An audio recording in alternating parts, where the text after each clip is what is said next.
Good evening. Welcome to Live United.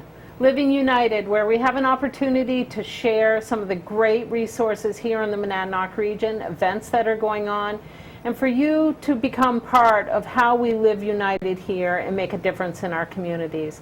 Today, I'm extremely fortunate to have joining me Matt Primrose and Linda Hunt. Matt comes to us from Southwestern Community Services. What's really neat about both of these people is that they are both vets, and I couldn't be happier to have you here on the show. So thanks for joining us. Thank you, Kelly. So I'm going to start with you, Matt, and tell us a little bit about Southwestern Community Services and your role there as a vet and as an employee. All right, so Southwestern Community Services, we're here to help people out. I mean, wrap us all up in one little. We help out anybody in the community that might need assistance, from electrical assistance to WIC, homeless services, and we have now an SSVF program, supportive services for veterans' families, which we're about to go into our third grant year.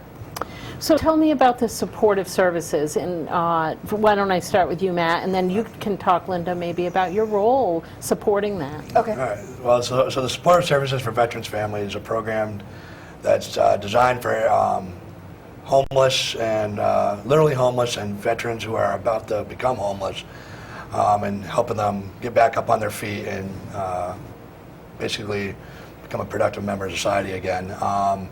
It's a program that's funded by the VA, and with the end result being end veterans homelessness by the end of this year. Basically have a functional zero, which basically means that every community in the country will have a plan for a veteran that comes in that's homeless to usually house them within 30 to 90 days. So Linda, tell us how you got involved with this and some of your role here. Well, I've been the past commander for the local Disabled American Veterans Group, Chapter 21, and I would get numerous phone calls for veterans that needed assistance with either fuel for the winter, or they just needed some groceries to get them through for the week, or whatever the case may be. And through going over to the Veteran Center, I had met Matt Primrose over there, and we got to talking, and he became a great resource for me to be able to, because I couldn't do background checks on some of these folks. And so to make sure it was legit and not someone that was trying to take advantage of the system, or if it was beyond our scope, I would call Matt and give him the information. And so between the two of us, we usually got them taken care of. So Matt, tell us a little bit about the people you see coming through the door to see you, because these are folks that might be returning. They may be people that are retired. Right. So we see all sorts of veterans, from guys who are just coming back from Afghanistan or Iraq to Vietnam, and even further back veterans. So it's kind of hard to say that we have just one. So what's really nice and what's helped out the program a great deal is I was unable to make it today. He's up in Maine on vacation, but John Ryder came on board. And John, being a Vietnam-era veteran himself, we can kind of help out. It's kind of nice for that older veteran that might walk in and feel more comfortable talking to someone who's been there, done that, from the same era. So that's where John's been a great deal, just helpful and helping out with that. So we've been seeing everybody, really.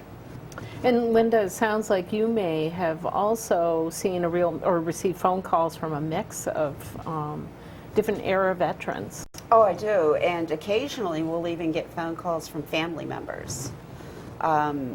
Whether it's from a widow who just recently lost her husband, trying to figure out how to get through the paperwork, or if it's a family member because their spouse or their child is deployed and they need to take care of something for them and they can't contact the right person.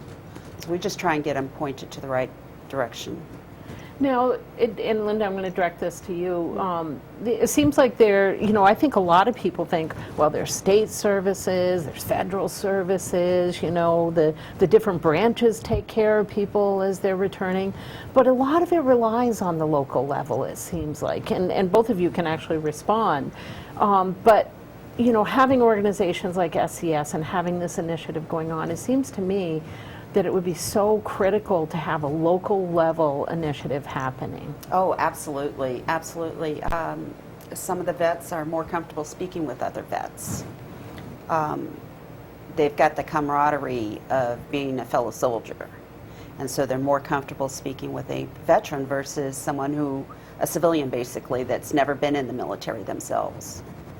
So we had a little back and forth here before the show started with the different branches, and I would guess that you probably have representation from the different branches that you can bring in to really work with people as well. Oh, absolutely, yeah. Matt's got the Army background that I think John was Army too. Yep. And actually John Ryder's son was also in the military. And then I'm the lone Air Force, so I get picked on quite a bit, but that's okay. I can give as good as I get. And then we also have, some veteran Marines that volunteer and do stuff. So, yeah, we've got all branches covered that we could reach out to them if we need them. Now, Matt, you mentioned that the program you're really working on is to prevent homelessness, and to really, I think it's hard for people to imagine that our vets may be returning, especially our returning vets right now, and actually our past vets, that they could be at risk for that. And I think we forget that, sometimes people return and it takes a while to get back into things, but it's also, they may be looking for work. There's lots of things that happen in people's lives. So I think people probably think there's a profile of a person who's going to end up homeless. Tell us what a profile is, because I think part of this is to educate the public that there's probably no real profile. No, and I think you hit the nail on the head there. There is no profile. That guy that you see, washing up in the McDonald's bathroom one day, who's well-dressed, probably just getting out of an interview, and, he may be sleeping in his car that night. A lot of times there's a lot of couch surfing. We do see people out in the woods who are, literally homeless and going to jobs every day. I just started working recently with a veteran who's living not in Keene, but one of the outskirt towns, and he's been living in a tent for quite a while now, and he's been going to work every day, and that's his life. That's what he knows, and so there's all walks of life. It's not just the person you see sitting there, in the middle of the island as you're passing through at a Home Depot with a sign. There's a lot of people out there just struggling every day just to get by. And actually, I think, I'm part of some groups that are working on different things, and one of the things we're seeing is that the profile for many people who are living in tents, camping through the season, or sleeping in cars, is they are working. And there are working group that just can't make ends meet. And it is a struggle. Livable wage in the area is a struggle. The cost of living is actually very high compared to other areas here in the Monadnock region. So keeping all of that in mind, it's no surprise that you may see people that are working and they're coming through your door, but they still have a need for food, shelter, and all of those basic things. So, and your dad has I told you I'd bring your dad into this because your family has a really rich history here in the area of helping the community and being a big part of this particular kind of work, right. Preventing homelessness. All right, well, actually my grandmother, she started our place drop-in center back when I was a kid up in Bellows Falls, and it's still going strong today. And then my father, it was right after I got out of the military and I went back into construction, and then I got into social work, and I was working at Monadnock Family Services at the time doing homeless outreach. And at the time, that was when the whole tent city thing was blowing up and getting pretty big. And I remember my father and I one morning sitting down like we normally would at breakfast, and I just talking to him and telling him my frustrations with not being able to have a place for these guys to go because they didn't want to stop drinking, they didn't want to. And so with that, I really don't know what motivated him, but he just all of a sudden, a couple weeks later, I know he's looking at a building and, going off on his way, and, about a month and a half later, 100 Nights was up and running, so. And the interesting thing about 100 Nights, because that's one of the programs we work with as well, is that it far extended beyond 100 Nights this last season. And I think that's the other thing we have to remember with our vets and with other people that may be in that situation of being homeless or at risk for that.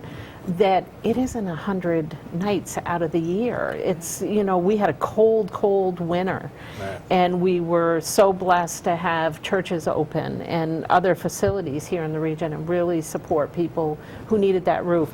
And I want to remind you, audience, that, you know, part of what Matt was just talking about is there's no profile for a person who may not have the means right now to have shelter that they need.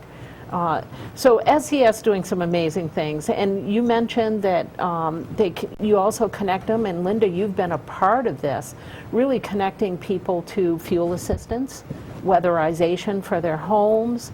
You know, there's New Hope, New Horizons Yep. there for folks. And they're doing a whole financial empowerment piece because we're working with them on that project. So as part of the housing stabilization now, really working with people on looking at what they do have, the resources they do have, and how they can utilize those. So Linda, if you had to give a message to the public right now, what would the message be? It would probably be that, you know, the person right next to you could be a veteran. You never know. Reach out to them, if you would, please. It means so much to that vet, and especially the older generation. They really enjoy being able to talk about their stories, and they like the fact that someone else is interested in what they have to say. And Matt, what would you say? I mean, really the same thing. I mean, just reach out. I've probably lost as many friends now since I've been out of the military due to veteran suicide than I did when I was in. And I think the best thing is just, you know, reach out to family members who might be veterans and just talk to them. Just because you don't necessarily know what's going on, and I think it's a good thing just to, you know, show your support and to show that you're there for them, because a lot of times you don't know, you know, what's going on, what they're thinking, what they're feeling. So. And I think, you know, I remember my dad, and he never wanted to talk about his experiences. And my guess is there's probably a lot of people that don't want to talk about their experiences but still need support. Because I think of my dad, and my dad did.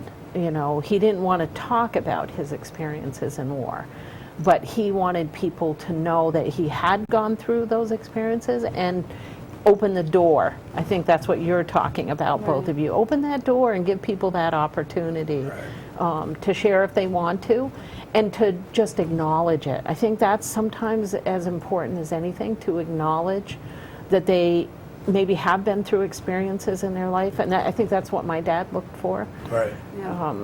And I know, you know, my brother, I was sharing with you, my brother just retired out, and you know, he doesn't like to talk about his experiences. He doesn't like to talk about the acknowledgments he received in war, but I think he likes people to know that he was there and was a part of something. Absolutely. So, a big event coming up. So let's talk about that for a few minutes here. So I'll start with you, Linda. Okay. Veteran Summit and Stand Down on September 11th, which is also National Day of Service, also Day of Caring. Really an opportunity for people to come out. But the Veteran Summit and Stand Down is a really special piece of that day because it's specifically for vets and their families. Correct. So tell us a little bit about how that's been organized. I'll start with that, and then Matt, I'm going to ask you what some of the events are on that day. Well, John Ryder is actually the one that initially started this. From what I understand, he was just going to put together an impromptu breakfast for veterans, and it kind of grew legs. And now it's become this great big event with awesome services that are going to be there for support for the veterans, for their families, for the relatives, to help them out. So what are some of the events, Matt? All right, so there's going to be care providers for, I mean, a wide range of veteran services. We plan on 20 to 30 tables for different service organizations that do work with vets and help them out. We're going to be doing raffles throughout the day. There's a big raffle that we've been selling tickets for a little gift from Highlander Arms that they donated for us to, with the money to be going back to the veteran community.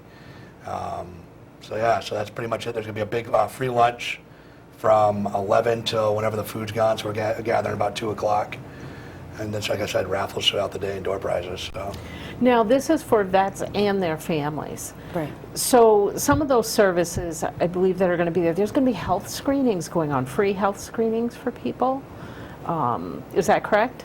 Yep, there's going to be actually representatives from White River Junction, so if there's any vets that haven't been already, their eligibility being done for the medical services, they'll be there, they'll be able to get that done there. There's going to be, the counseling services are going to be there, and actually the 2 counselors that we have at the Keene Veterans Center are going to be there. Ann will be there for half a day and Dave will be there for the other half of the day. And there's going to be a service dog, a lady that does training with service dogs. She's going to be there. And the raffles that Matt mentioned, a lot of that is all from the amazing businesses we have in the local area. The businesses around here are great when it comes to supporting the veterans, and they're always willing to help us out. So why would a vet, Matt, why would a vet or a family want to go to this? Well, I think it's going to be really important for any vet or family member to go who just might have a question about, what kind of help is out there. A lot of guys, a lot of veterans don't ask for help until, they're about to lose everything. And then it's almost too late then a lot of times. So this is something where, it's good just to go in there. Maybe you've never walked into the vet clinic before, the vet center. You want to see if you qualify. So we can come down there, we can pull up your DD-214, which is the discharge paperwork that you're issued when you leave the military. So we can put a request in for that if you happen to lose it.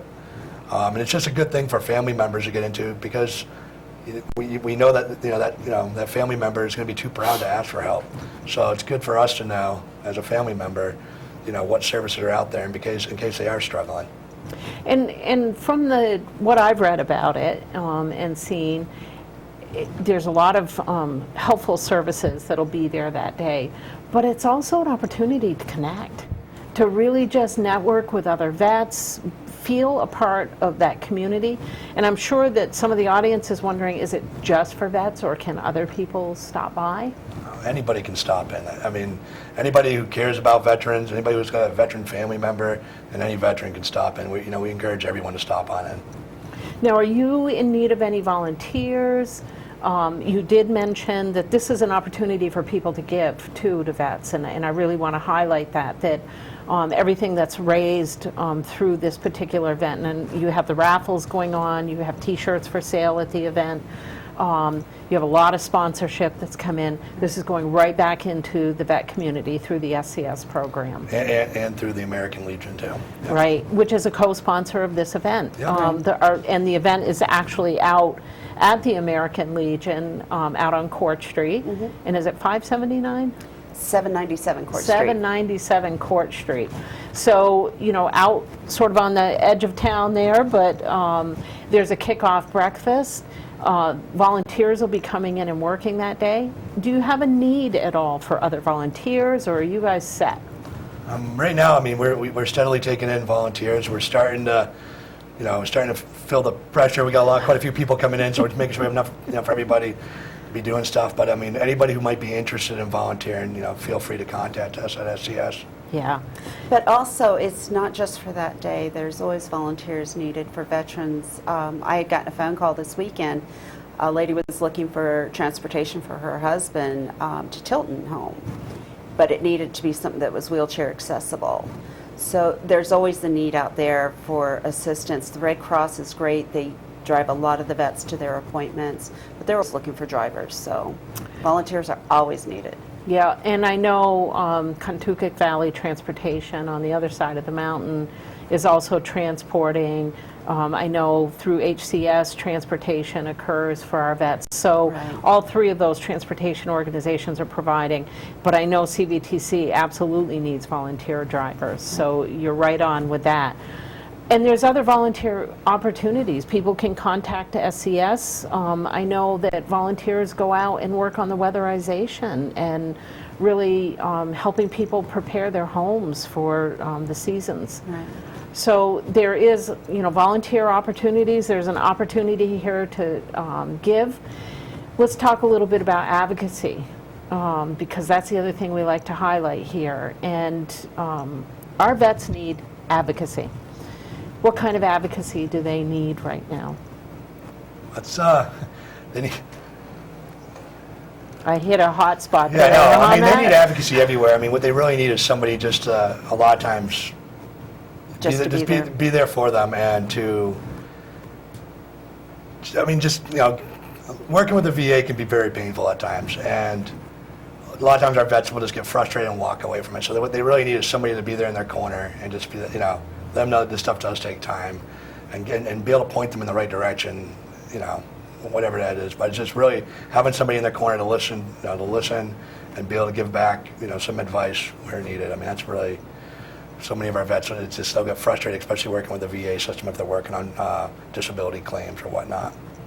You know, it's interesting because we used to hear a lot at the state level and at the federal level about our vets and, you know, taking care of them and what they need. You don't hear as much of that right now. And I'm wondering why. Why are we not hearing as much about our vets anymore? And this is your opinion, so you can, and I know, Matt, you like to give your opinions. I mean, honestly, it's hard to say. I mean, I feel like it's, you know, it's a hot ticket, you know, vets can be a hot ticket item when it's convenient. I'm just, you know, putting that out there. I think it can be. But at the same time, though, I really feel like people are becoming more and more aware of the issues around, you know, what veterans' issues are. Mm-hmm. And I think there is, to a certain degree, stuff's being addressed, and we are starting to take care of our vets, I think, better than we have in the past. And I know, and Linda, maybe you can address this, I know there's been a lot of concern raised about our returning vets and their challenges with things like substance abuse, mental health, you know, whether it's post-traumatic stress disorder or there can be a variety of, you know, just the stress alone of returning here and trying to rebuild your life here and find a job and, you know, find your housing and all of those things. So what goes on that really is supporting vets around that? I know you're doing great work with it. I know RSVP does work in terms of volunteers getting out and really through the Neighbors in Deed program helping. What else is there to really support our vets? A lot of it is done through, with Matt. Some of the returning vets, especially maybe the younger ones, they've lost that structure that they had when they were deployed. When you're deployed, you know from this time to this time, this is what you're going to be doing. Whether you're out doing patrol or if it's your time to be in the rack. You come back to the States and now you have telephone ringing, bills to be paid, questions to be answered. You got to find that job. You got to pay your utilities. And for some, it gets to become too much. And then that's when they turn to the self-medication. Mm-hmm. So sometimes basically it's just getting in there and helping them try and set up a structure for themselves. Do you have any thoughts on that, Matt? I think she's pretty much on it right there. Just, I mean, once they get back, it's just finding them that structure, finding that person that can help them, you know, give them that structure, whether it be through employment or there's somebody like myself or John Ryder, and just be able to speak their language and kind of get where they're coming from and be able to kind of point out the fact that, you know, this is kind of why you're going awry right now. This is why you know, your life's a turmoil right now, because we don't have that structure. We're trying to get some of that back into it, whether it be help them just, you know, figure out the schedule for their day, whether it be going to the gym maybe in the morning and getting some of that tension out or whatever.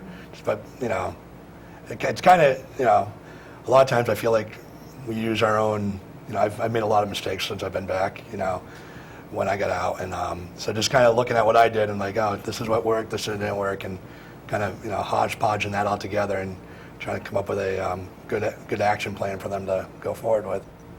You know, it's interesting because my brother, who retired out, still works for the government and military, but works with civilians now. And he finds that incredibly challenging. And he's really had to make a lot of changes in how he's a leader and things, because he said, you know, because they're used to structure, he said suddenly you have civilians working for you who just don't work that way. No.